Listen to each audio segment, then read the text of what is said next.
नमस्कार, मी मालिनी पाल. माझं नवीन चॅनल मी ओपन केलं आहे. आपले मतं मांडा. आणि आपलं मतं मांडाचं प्राधान्य हे आपल्या सगळ्यांनाच आहे.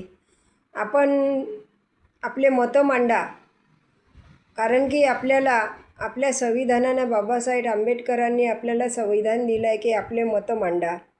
तर आपण मतं मांडलेच पाहिजे. आपल्याला मुख्यमंत्री साहेब नेहमी म्हणते की बेरोजगारी दूर करू, बेरोजगारी दूर करू. मी बरेचसे इथे बेरोजगारी दूर करून गरजू मुलांना, शिकलेल्या मुलांना आपण रोजगार देऊ. पण आहे तरी का तुमच्याजवळ रोजगार? गरजू मुलांना किंवा बेरोजगार मुलांना रोजगार द्यासाठी आहे का तो रोजगार? तो कुठे आहे? एवढ्या दिवसापासून काय केलं तुम्ही? एवढ्या दिवसापासून कोणते मुलं असे ज्यांच्याजवळ चांगले मोठ्या मोठ्या डिग्र्या आहे, रात्रभर अभ्यास करू डोळे फोडू रात्र दिवस बिचारे डिग्र्या कमवतात, त्यांच्याजवळ अजूनही रोजगार आले नाही आहे.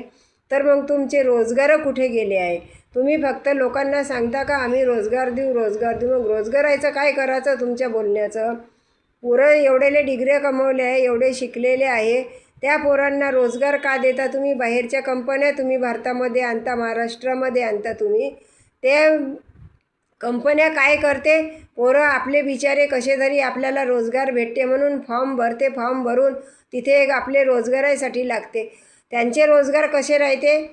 6 महिने 12 महिने 6 महिने केले की त्या पोरांना काढल्या जाते. मग काढल्या झाल्यानंतर मग ते पोरं काय करते की त्यांचा मानसिक तणाव वाढून पुन्हा ते पोरं आपले काहीतरी रोजगार ढूंढते. नाही भेटला रोजगार तर ते वाईट व्यसनाला लागते. मग अशा वेळेस आईवडील, घरचे लोक काय करणार आहे? त्यांचे बायका मुलं आईवडील का उपाशी राहणार आहे का?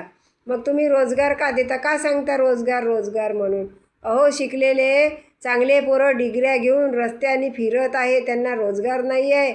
आणि इथं 8वी 10वी 12वी असे खासदार आमदार बनलेले आहे, त्यांचं काहीच नाही का? हे 6 महिने ड्युटी करते डिग्र्या असलेले पोरं, त्यांना काढून टाकल्या जाते. त्यांचं वयही व्हायचं राहते, त्यांची ड्युटीचा कोर्सही व्हायचा राहते. त्यांचं असं काहीही हे झालेलं नाही. त्यांच्या मनात अपेक्षा राहते का पुन्हा आपल्याला करायचं आहे, पण शेवटी नाईलाजाने त्यांना घरी बसल्या जाते. आणि हे जे खासदार आमदार बनलेले आहे, मॅट्रिक शिकलेले, 12वी शिकलेले, हे 80 वर्षाचे ने 70 वर्षाचे, ते यायच्या रिटायरमेंटसाठी काय आहे? यांना काही बंधन नाही आहे का? यांना नाही आहे का? अहो, जो शिकलेला आहे ना, तुम्ही रोजगाराची भाषा वापरता ना, तुम्ही खरंच तुम्ही भारताचे मुख्यमंत्री चांगले म्हणून निवडले आहे लोकांनी. तर तुम्हाला खरंच आमच्या मनामध्ये चांगलंच बनून राहायचं असेल तर खरंच तुम्ही या मुलांना जे 6 महिने 12 महिने ड्युट्या करते ना, त्यांना हे कंपनीवाले काढून देते. तर यांच्यासाठी काहीतरी करा. पोट भरून 6 महिन्यात 12 महिन्यामध्ये आपले पोटं भरते, त्यांचे पोटं मोठे निघते. जे बिचारे रात्रदिवस तिथे कष्ट करते, यांना शेवटी घरी बसावं लागते. ह्या कोणते तुमचे रोजगार आहे? हे बंद करा.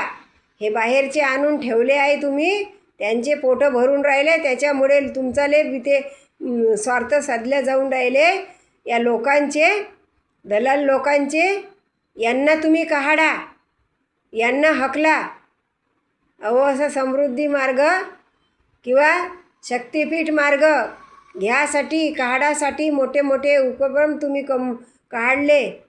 लोकांच्या शेत्या गेल्या आहे, त्याच्यामध्ये प्लाट गेले आहे. अशा जागी कंपन्या काढा आणि गरजू मुलांना बाहेरच्या लोकांच्या हातात न देता तुम्ही भारताच्याच लोकांच्या हातामध्ये देऊन गरजूंना बेरोजगार द्या.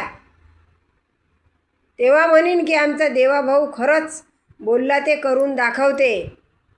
थँक्यू, धन्यवाद.